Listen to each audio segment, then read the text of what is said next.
Robot1 here, coming at you with a new Yu-Gi-Oh video, and in today's Yu-Gi-Oh video, we are going to be talking about the top 5 combo decks of the format. Last week we talked about the top 5 control decks, so this week we're going to be talking about the top 5 combo decks. Now, every deck on this list is a deck that obviously combos off, it has multiple special summons, and that's what defines a combo deck. A deck that special summons a lot. And every one of these decks special summon at least 8 times in a turn.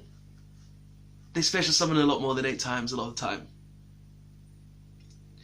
Konami limit special summoning to 8 times.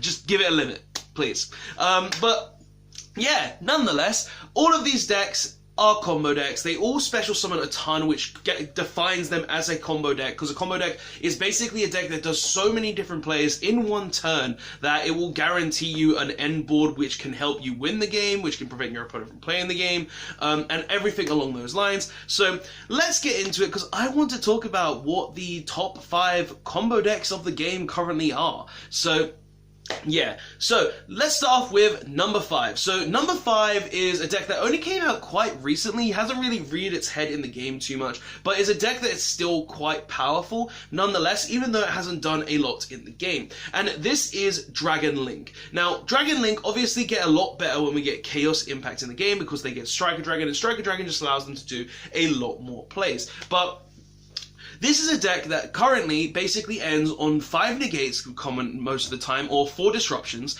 and actually is a really fun deck to play.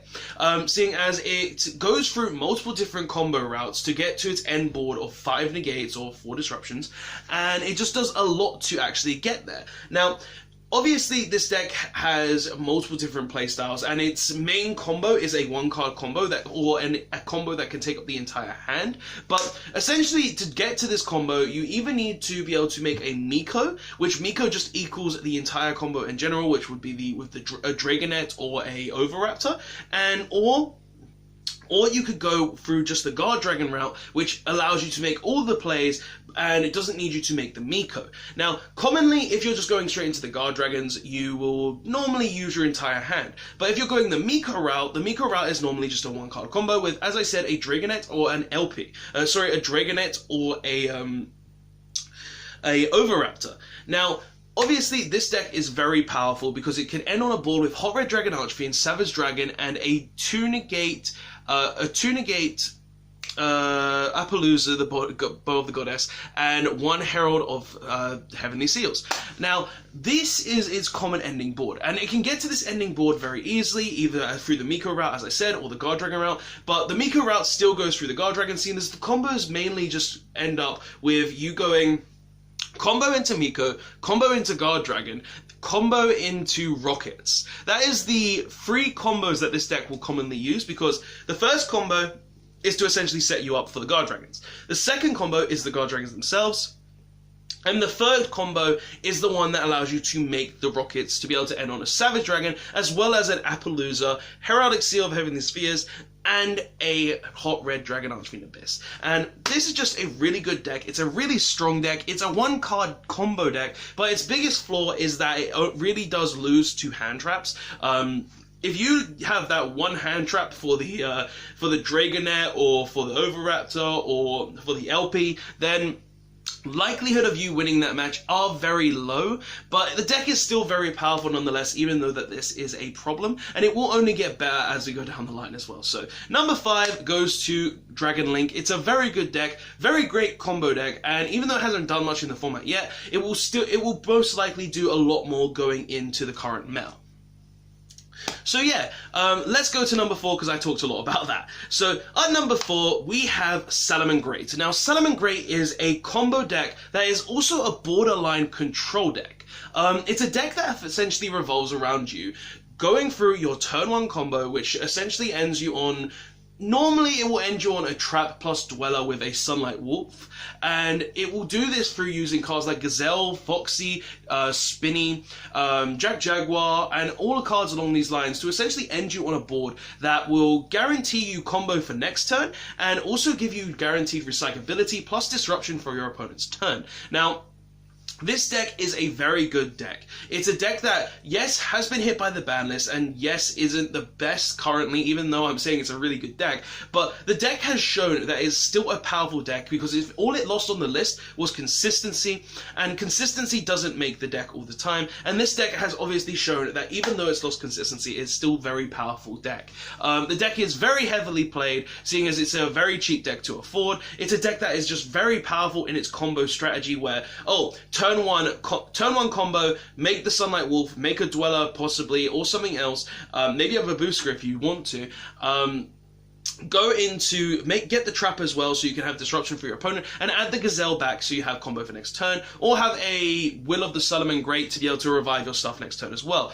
And you'll also have protection through cards like Bailings as well, which is also really good in this deck. And these are all cards, and this is a combo that is normally done with about 2 cards normally, a Foxy and a Gazelle. Gazelle is the main card obviously that gets you 2 for these combos, but normally a way to get something in the grave and a Gazelle is enough to end your board on a very good combo. So deck is a very good combo deck. It's very strong. It can incorporate so many different engines, such as Psychic Wielders, Dangers, just general Signet cards in general, because the deck is just be able to use them very easily. And it does so, and it's a combo deck that can combo even after its turn 1, because it has a lot of recyclability. But yeah, number 4, Salomon Gray.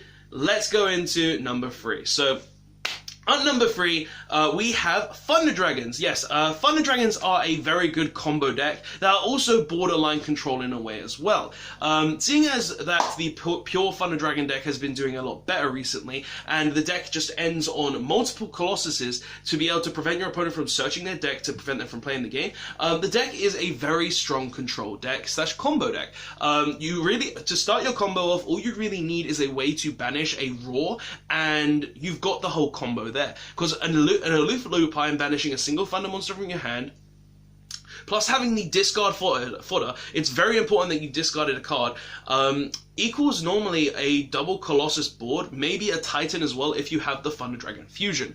And that's something that's really good about this deck. It's a deck that can end on multiple Colossuses, combos into 3 Colossus or 2 Colossus with a Titan to prevent your opponent from playing the game. And because they can't go any further, because they're unable to search, because they're unable to touch their deck, they're really just a deck that just sits there. Then the next turn you just kill them because, we needed to search. Can't search if we can't play if we can't search. So Thunder Dragon is just a really good combo deck, and there are multiple different ways to play this deck as well, which are more inherently weaker to cards like Nibiru and the promos that we got, but you could play the Crusadia variants as well. You could play a Guard Dragon variant. You could play multiple different variants of the deck as well if you wanted to just spice up the deck in ways you wanted to. But personally, I feel like the pure variant is better, so that's what I'm talking about on this list.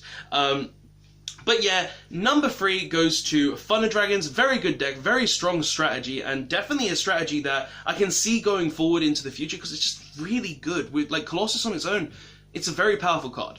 But yeah, let's go on to number 2. So number 2 is a deck that we all know, we all despise to a degree, and that is Orcust. Orcust being a deck that, I just need to have 2 monsters to make a mermaid, right? To win the game. No, you need that discard for the Zodiac. Stop saying you needed 2 monsters. You need the discard. Without the discard, it doesn't get you anywhere. But yeah. Basically, the whole combo relies on Nightmare Mermaid, being that you make Nightmare Mermaid, discard a card, summon Orchestrated Nightmare, and then you just go from there. Seeing as the Orchestrated Nightmare sends the Harp Horror summons more from the deck, being able to go into you have the Galatea at this point, being able to then go into the Galatea gives you the orchestration, the counter trap. You can then also put more cards on the board, such as a Winder using Instant Fusion, and you're just able to combo into these things very easily. Like the Winder is a little less likely to happen purely because you need to open the Instant Fusion, but or a Shadow Fusion if you go second. It's Paul Greed with Cap Shell, by the way.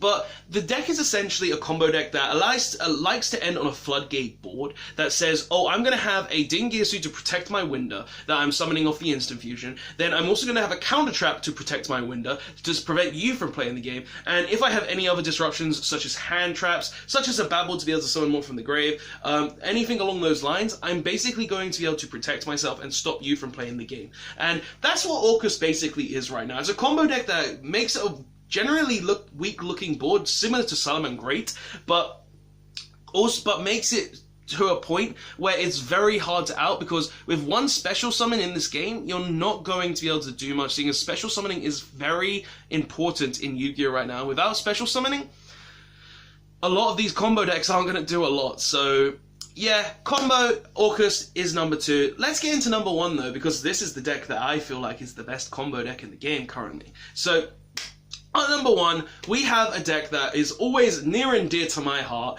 and that is Pendulums. Now, Pendulum is a very good deck. We all know it is, but it is definitively the best combo deck. And there's very few reasons for this.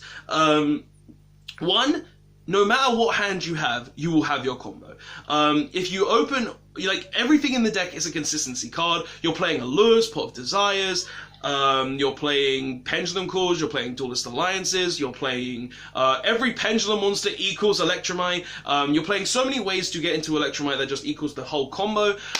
You can end on 8 negate boards. Yes, 8 negate boards. I've made these types of boards. 3 negates with Appaloosa, 1 with Vortex, 1 with Jackal King, 1 with FA Dawn Dragster, 1 with a Savage Dragon, and then also 1 with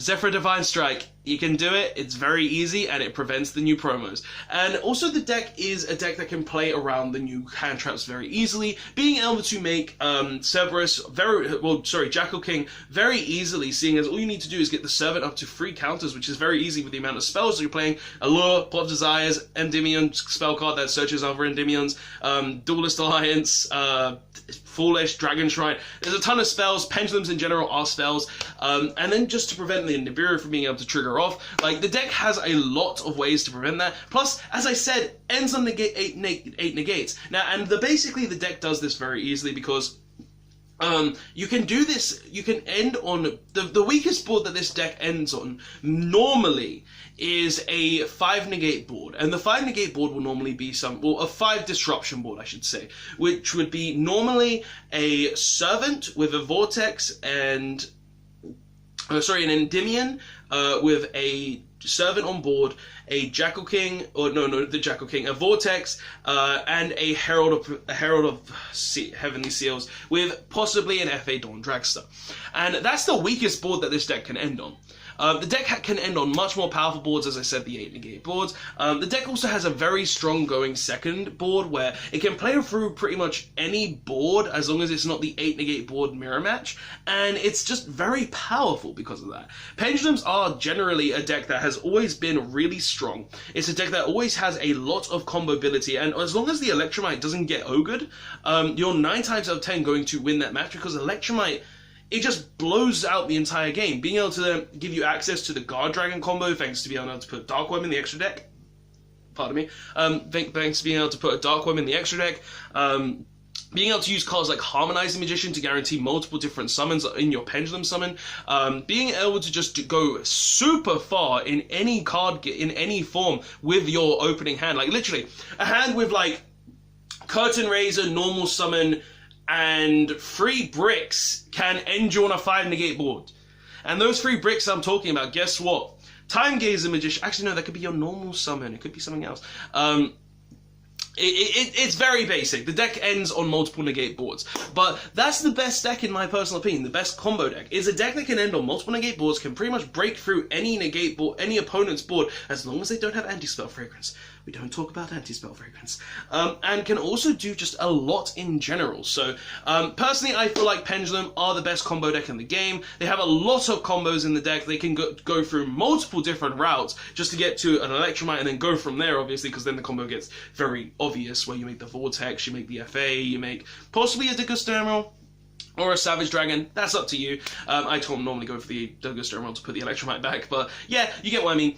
But the decks can go very far. But guys, that's my personal opinions. Electromite, Turbo, Pendulums with Zephyra, or Magicians, or just Endymion in general, they're all very good variants. All these decks on this list are very great combo decks. They can control the game in their own right after their combo, and they all guarantee multiple special summons. Limit special summoning, Konami. But yeah, that's just my personal thoughts and opinions. All of these decks are great. Tell me what your thoughts are in the comment section below. Tell me if you change anything. Tell me if you change the order of the list. Tell me if you add anything or take anything away. And yeah, don't forget to like, comment, and subscribe. I'll see you in the next one, guys. Roll That One, signing out. Combo is boring at times, but it's still a good game.